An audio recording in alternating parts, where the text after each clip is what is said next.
melata satu ini masuk dalam kategori satwa yang paling ditakuti karena gigitannya dapat berakibat fatal. Tapi ternyata gigitan bukan satu-satunya senjata si ular. Beda jenis, beda juga cara ular dalam mempertahankan dirinya. Cek faktanya bareng Otan ya. Ini dia King Cobra. Dari namanya saja sudah seram. Ia adalah raja ular. King Cobra mempertahankan diri dengan cara mengembangkan tudungnya seperti ini dan menegakkan badannya.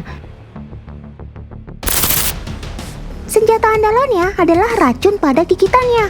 Sekali gigit, seekor King Cobra bisa menyuntikkan 7 ml racun atau setara 1,5 sendok teh ke tubuh lawannya. Dalam sekejap, lawannya akan lumpuh akibat racun tersebut. Bahkan, jika manusia digigit King Cobra, nafasnya bisa berhenti hanya dalam waktu 30 menit. Seram!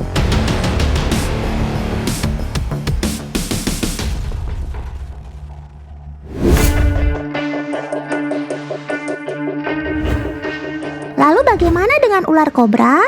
Seperti King Cobra, ia juga memiliki racun yang mematikan. Tapi pertama-tama, ia akan menegakkan badannya dan mendesis untuk menakuti musuh. Kobra memiliki 2 jenis racun, yaitu racun neuroksik yang menyerang sel saraf dan sitotoksik yang menyerang jaringan tubuh. Lihat saja percobaan dari Kak Almira. Darah ayam ini langsung menggumpal tidak lama setelah bisa kobra disuntikkan. Padahal bisanya sedikit sekali jika dibandingkan dengan darah ayamnya. Sungguh mematikan. Selain bisa menyuntikkan racun lewat gigitannya, ular kobra juga dapat menyemburkan racun ke mata lawannya. Akibatnya, lawan bisa mengalami kebutaan. Gak main-main teman, jarak semburannya bisa mencapai setengah panjang badan ular. Hihihi.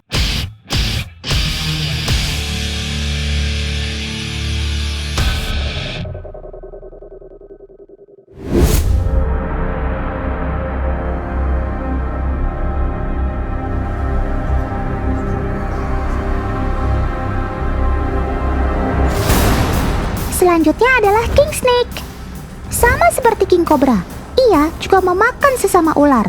Sobat berbisa ini hanya akan memakan ular yang ukurannya lebih kecil atau sama besar dengan tubuhnya. Oh iya, King Snake juga sanggup melahap ular berbisa karena salah satu pertahanan dirinya adalah tahan terhadap bisa ular. Pantesan aja kalau berantem kamu gak pernah kalah. Ternyata kebal bisa toh.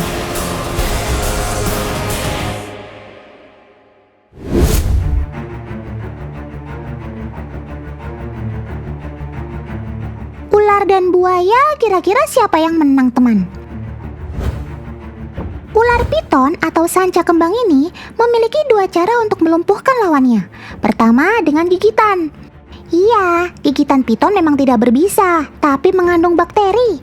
Karena kulit buaya sangat tebal, buaya masih bisa melawan balik. Eits, jangan jumawa dulu kau buaya. Karena piton punya senjata yang lain berupa lilitannya. Kekuatan lilitan piton sepanjang 5,5 meter setara dengan 6 kali jabat tangan yang sangat kuat. Pantas saja bisa bikin remuk tulang mangsanya. Selain itu, lilitan ular piton sanggup menghentikan aliran darah ke otak. Inilah yang membuat lawannya mati perlahan. Oh iya, piton juga dapat mendeteksi panas tubuh dan detak jantung mangsanya. Ketika mangsanya sudah kehabisan nafas, pelan-pelan ia akan melepaskan lilitannya.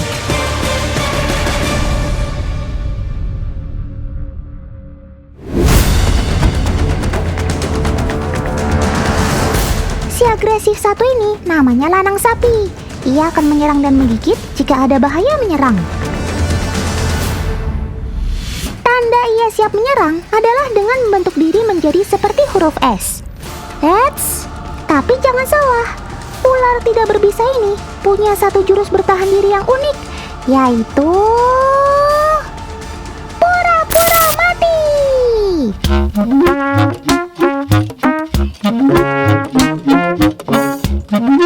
Ketika lawannya lebih lemah dari dirinya, ia akan menyerang dengan sangat agresif.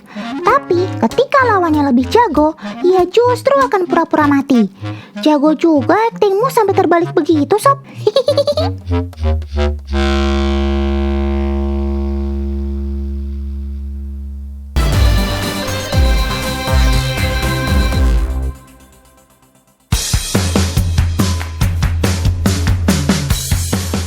Wah, ini mau jaring ikan atau mau nonton bola sih, Paman? Rame banget. Otan dapat info, ikannya sangat spesial, favoritnya para nelayan, dan hanya muncul di akhir bulan. Otan yakin ikannya pasti besar nih.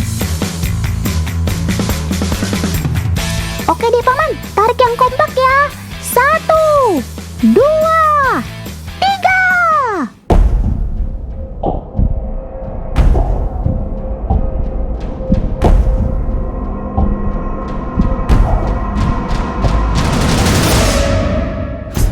Asik.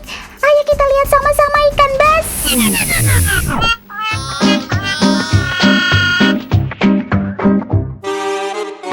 Loh, kok kecil? Teman-teman di rumah jangan ketawain Otan dong. Paman nelayan juga gak ngeprank Otan kok. Otan aja yang lupa. Sobat Otan yang imut-imut ini adalah ikan duo atau ikan nike. Mereka adalah ikan asli dari Gorontalo. Bahkan ikan duo sudah diakui sebagai hak kekayaan intelektual komunal dari Provinsi Gorontalo. Jadi daerah lain di Indonesia nggak boleh ngeklaim ikan duo ini ya. Ukuran ikan duo lebih kecil dari ikan teri. Panjangnya hanya sekitar 1 hingga 2 cm. Mereka ini adalah larva anak ikan yang terbawa oleh arus sungai hingga mencapai pesisir pantai. Saat hanyut dari sungai menuju muara, ribuan ikan duo terbungkus dalam ketuban atau selaput. Selaput-selaput ini akan sobek atau pecah saat terkena sambaran ikan-ikan. Saat pecah, menyebarlah larva atau ikan duo yang jumlahnya tak terhingga ini. Menangkap ikan duo tidak bisa dilakukan setiap hari loh teman. Ikan duo muncul di perairan Gorontalo hanya pada saat akhir bulan menurut penanggalan kalender Islam, atau para nelayan menyebutnya pada saat bulan mati. Tuh lihat, satu kelompok nelayan bisa mengumpulkan beberapa karung ikan duo. Jika sedang beruntung, paman-paman nelayan ini bisa mengumpulkan ikan duo hingga bertonton jumlahnya. Setelah terkumpul semua, ikan duo langsung akan dibawa ke tempat pelelangan ikan. Di tempat pelelangan, ikan duo sudah ditunggu oleh para pedagang dan pembeli. Ikan duo segar dijual Rp20.000 per kaleng susu. Ikan duo menjadi salah satu ikan favorit warga Gorontalo, teman. Selain rasanya yang enak, ikan ini juga bisa dikreasikan menjadi aneka olahan. Ikan duo bisa dimasak woku, perkedel, dibakar dabu-dabu, bahkan dibuat cemilan renyah juga bisa. Sedap!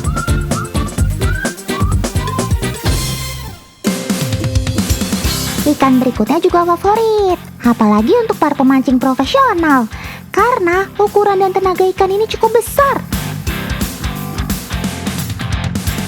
Yap, mereka adalah ikan barakuda. Nah, kalau pemancing profesional pakai alat pancing modern, paman nelayan ini punya cara unik untuk mancing barakuda. Setelah umpan dilempar ke laut, si paman hanya mengulurkan tali pancingan. Kok nggak ditungguin? Emang nggak takut umpannya hilang, paman? Kita lihat saja, teman. Apakah paman berhasil mancing ikan barakuda? Lihat, sepertinya umpannya dimakan tuh.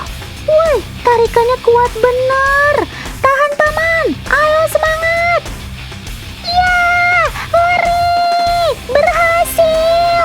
Salut Otan sama paman. Cakep.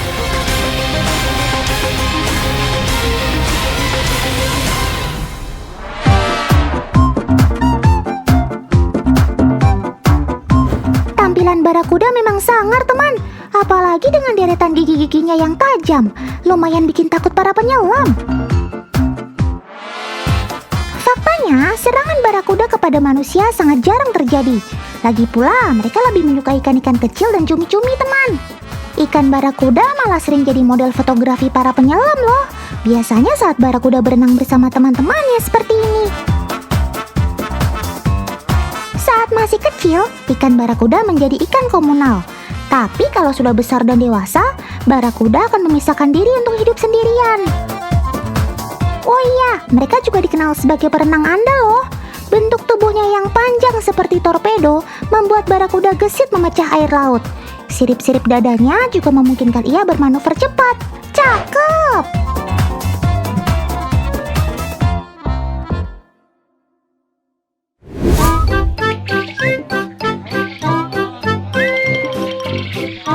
Wait, ada kontes burung nih. Otan gak boleh ketinggalan.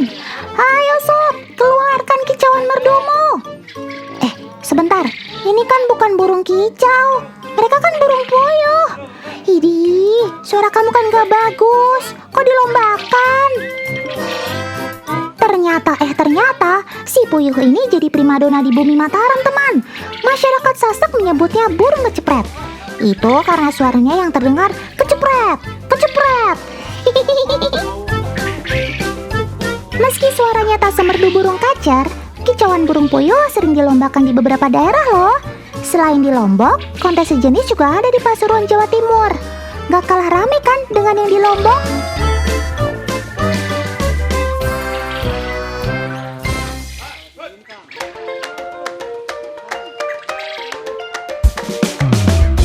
Seperti lomba burung kicauan pada umumnya, pemilik puyuh berlomba memancing jagoannya untuk mengeluarkan suaranya.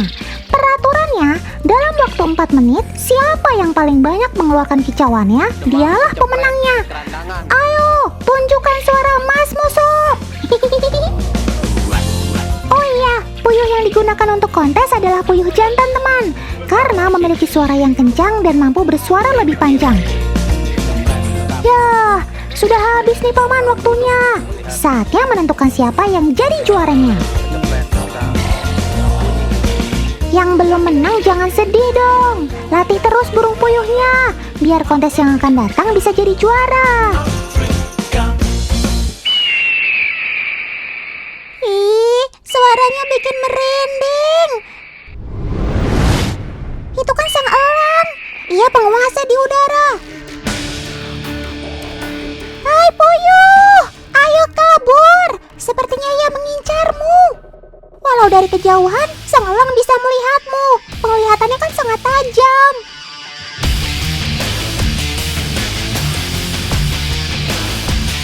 Oh, tidak.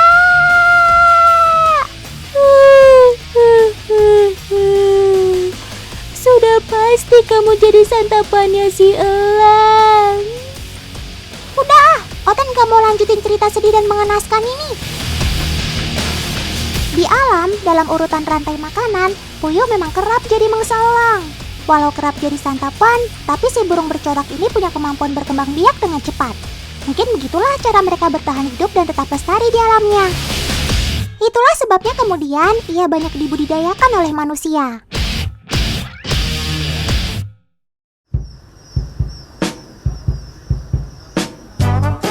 Hai, kalian datang dari mana?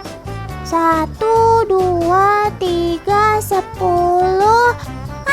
Otan susah ngitungnya. Banyak banget. Mana imut-imut semua. Bikin Otan gemes aja. Oh, Otan tahu. Ini kan burung puyuh. Tepatnya anak-anak burung puyuh. Mereka baru saja menetas. Para peternak burung puyuh sih biasa menyebut mereka dengan sebutan DOQ alias D.O. Quail. Begitulah burung puyuh yang baru menetas hingga usia 30 hari disebut.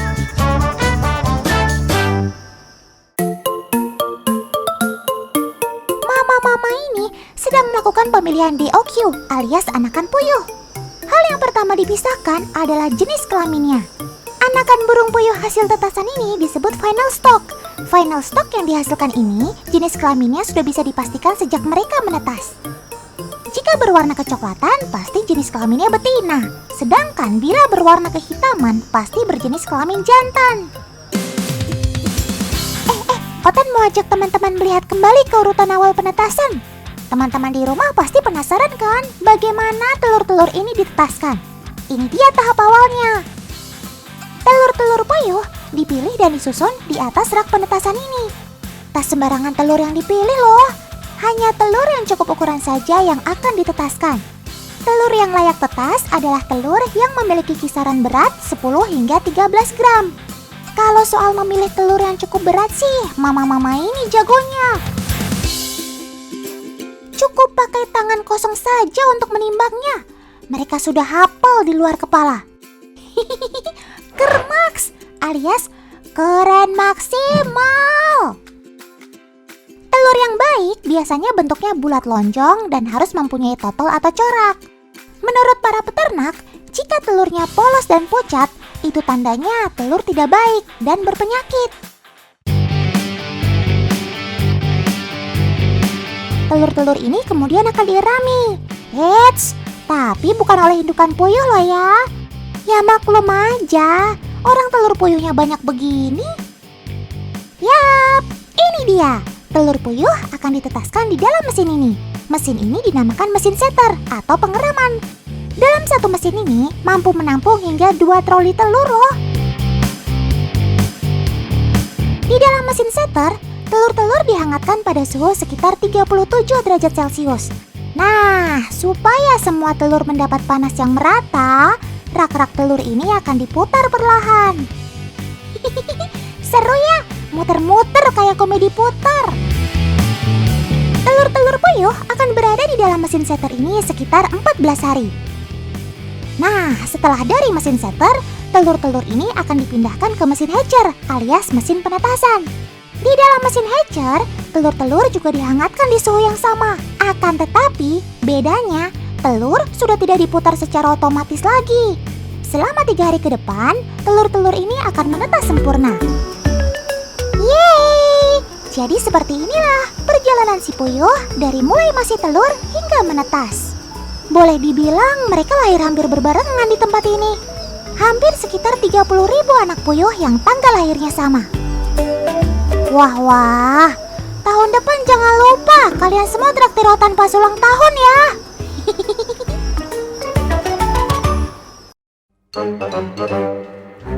Banyak orang yang salah kaprah menyebut burung puyuh atau menyamakannya dengan gemak. Padahal itu adalah 2 jenis yang berbeda. Mereka juga berasal dari famili atau rumpun keluarga yang berbeda. Sekilas bentuk dan warnanya mirip. Seperti juga puyuh, gemak juga memiliki corak totol dengan warna kecoklatan. Tapi sebenarnya cara membedakannya cukup mudah. Lihat saja jari kakinya.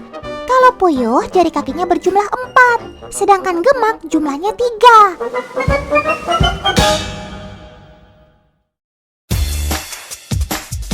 Selain jumlah jari kakinya, hal lain yang membedakan puyuh dengan gemak adalah naluri dan kemampuannya terbang menghindari bahaya. Burung puyuh dan juga burung gemak termasuk unggas yang lebih senang hidup di tanah. Eits, jangan salah. Tapi bukan berarti mereka tidak bisa terbang loh. Puyuh dan gemak punya kemampuan untuk terbang. Hanya saja jarak tempuhnya tak jauh. Kira-kira siapa di antara keduanya yang kemampuan terbangnya lebih baik ya? Nah, untuk membuktikannya, sekarang sudah ada agen Otan Kawijil yang akan bantu Otan. Ayo Kak, kita mulai. Tuh. Begitu diletakkan di meja, si gemak langsung terbang kabur. Wush, wush, wush. Jarak terbangnya si gemak cukup jauh. Jarak ini cukup untuk ia menghindar dari hal yang dianggap membahayakannya. Nah, sekarang gimana kalau kita coba burung puyuh ternakan? Kira-kira apakah ia juga mampu terbang seperti halnya puyuh liar? Ayo Kak Wijil, letakkan si puyuh ternakan di atas meja yang sama tadi. Loh. Kok diam aja? Ayo dong sob, terbang. Atau lompat-lompat kek. Jangan mengecewakan penonton dong ah. Rupanya si puyuh ternak tak juga terbang teman. Ada 2 kemungkinan.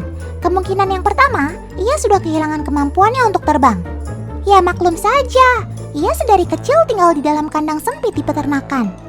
Kemungkinan yang kedua, ia tak takut akan keberadaan manusia di dekatnya.